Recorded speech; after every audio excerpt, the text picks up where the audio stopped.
Hi everyone, welcome back to my channel and to my first video of 2022. That sounds strange, doesn't it? Happy New Year, and I hope you all had a really lovely Christmas time. Ours was really lovely. It was really busy compared to last year when we were all in lockdown. This year it just seemed as though we kind of went mad seeing as many family and friends as we could.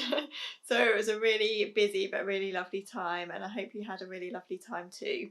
So I couldn't let the new year pass me by without having a look over everything I made in 2021 last year, and picking out my most favourite makes from last year and sharing them with you. This is a video that I made last year. I know that quite a few people make these videos, and I think it's a really lovely thing to do, to look over everything you made in the previous year, just see what your favourites are, what you've most worn and what you really enjoyed making. So that's what I'm going to be sharing with you today. So I had a quick approximate count up of how many things I made last year, and I made it 48 things, 48 garments, and I don't think that's quite accurate because I don't think I've included everything I've knitted in that number. But it's around that number, or possibly 50, maybe 51 or 52, which seems quite a lot. Last year I actually made 48 things, so it's a little bit more than last year. And last year I actually gave myself a bit of a hard time about how much I'd made, which in hindsight now maybe seems a little bit silly. And I know when I mentioned that before, lots of people said to me, "Oh, don't feel bad about it, you know, because it is your hobby and part of it is sometimes work and things like that." So there are some like Minerva makes in there and some pattern tests and some freelance work and things like that in there as well. I don't know why I'm trying to justify it.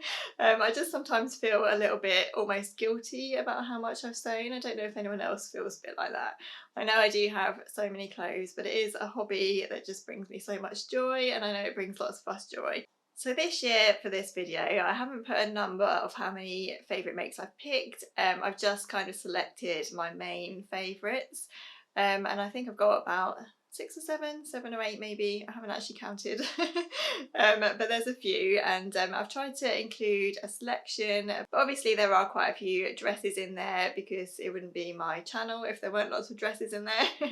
They are definitely my favourite thing to make. So without further ado, I will get on to sharing with you my favourite makes of 2021.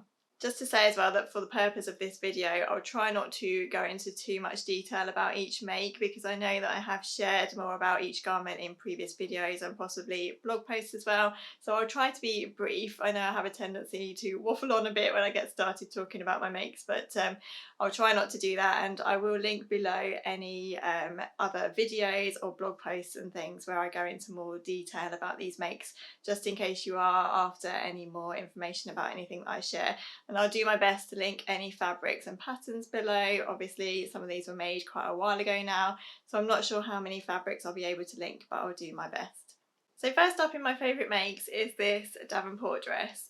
And this was a pattern that came out last year, 2021, and it was one of those that I loved immediately. As soon as I saw it, I knew that I loved it and I really wanted to sew it up. It's really got that kind of boho cottagecore feel to it, which I really like at the moment. There's lots of frills and ruffles and pretty details like the elasticated sleeves and things like that. And yeah, I just absolutely loved it. So a couple of quick details about this make. I made it exactly as it was on the pattern. I made the smallest size, and I can't remember what that is at the moment. I'll try and link it below, or I'll definitely link the video where I talk more about this make. But yeah, I made this with no alterations, just at the length it was, and I didn't make any kind of sizing adjustments or anything to this. And actually it's turned out pretty much perfect for me size wise. I really like the length of it. It comes just below my knee. I didn't feel the need to shorten it or anything, even though I often do need to shorten things. I didn't really feel as though I needed to shorten this. I really liked where it fell on my knee and the length of it. And as you can see, I made this one up in this really beautiful art gallery rayon fabric, which I just absolutely adore. And I think that's why I love this dress so much, actually, because I really like the fabric. I love the colours in it. The colours are really quite me. I really like the dark green and the navy, but there's also some pops of pink and lighter green and things like that in it as well. So just, yeah, I feel really comfortable in this.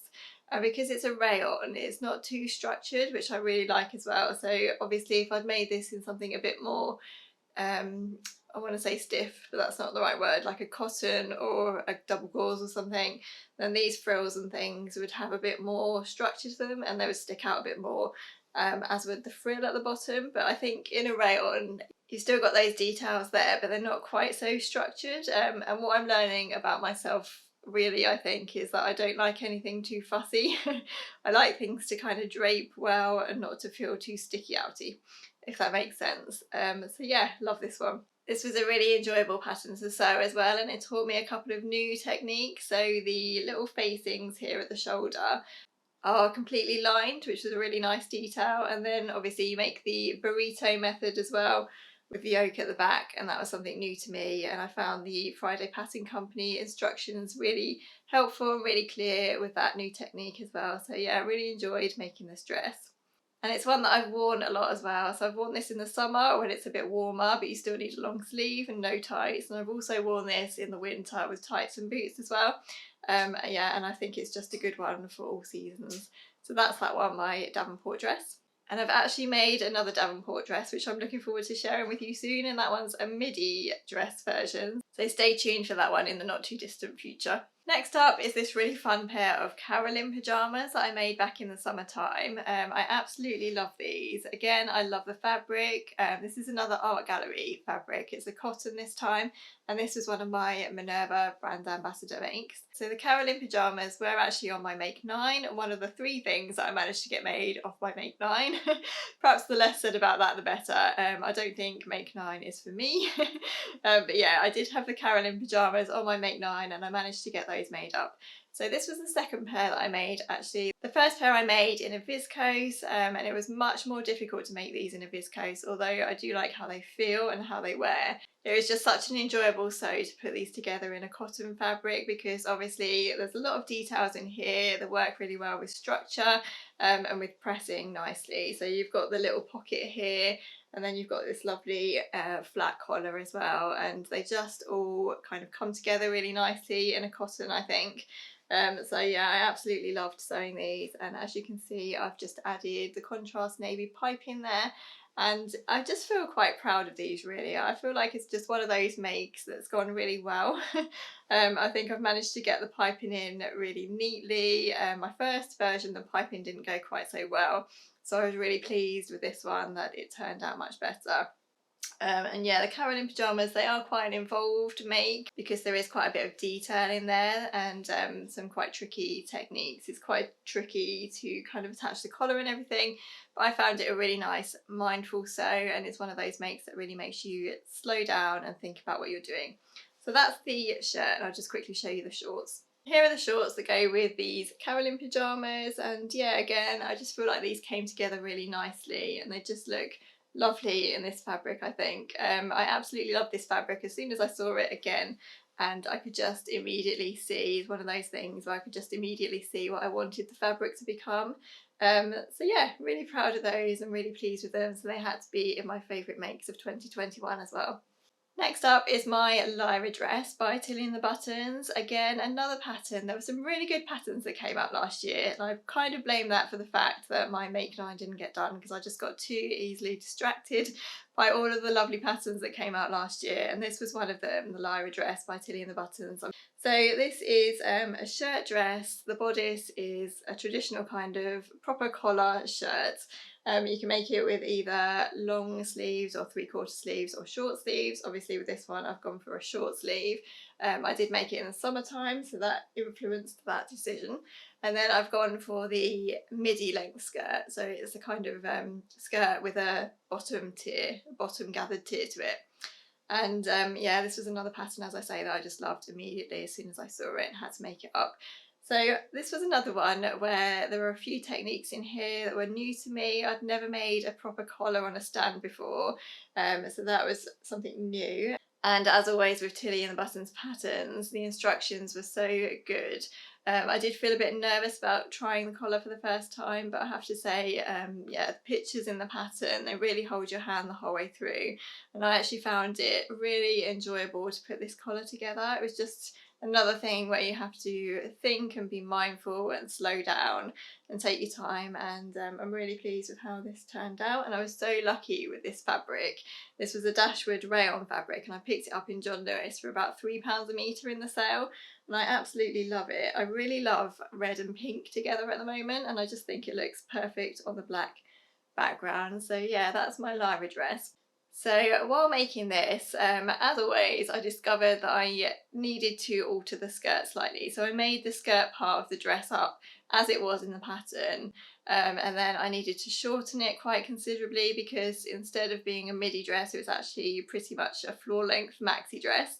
And I could have left it like that, but I decided I wanted to take it up a little bit because I wanted a midi dress really rather than a maxi. So in the end, I just needed to hack a little bit off of the bottom tier.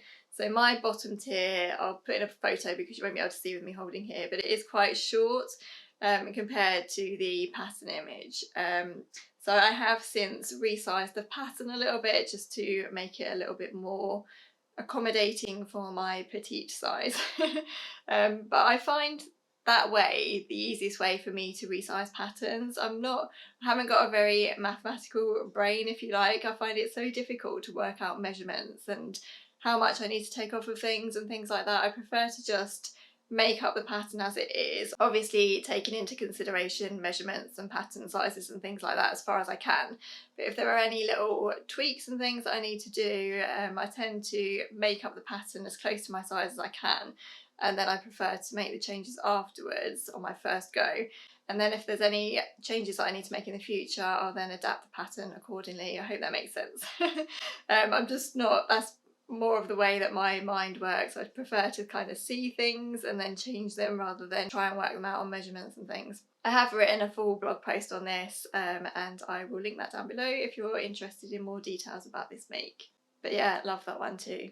Oh, I forgot to say, just in case you're interested, for this one I did make a size 2 of the Tilly pattern. I tend to be in the middle of a size 2 and a size 3 when it comes to Tilly and the buttons pattern, so I tend to look at the ease of the pattern and just see what size I want to cut. So this one I cut a size 2 because there was quite a lot of ease in there and I did want it quite fitted. When I make things like the Billy sweatshirt and things, I prefer them to be oversized, so I'd then make a size 3. And then maybe take some in if I needed to or whatever. But yeah, this one is a size 2 and there is a lot of ease in there because obviously it does gather in at the waist a little bit with the belt. So yeah, it's quite a roomy dress, so there is room to manoeuvre with the sizing there. So after I made my Lyra dress and resized the pattern slightly, I then went on a bit of a mad mission adding the Lyra skirt to every bodice pattern that I owned. Possibly a bit of an exaggeration, but if you follow me on Instagram or on YouTube, you'll see that I've made quite a few different adaptations of the Lyra dress pattern, and I've added the skirt onto various different bodices.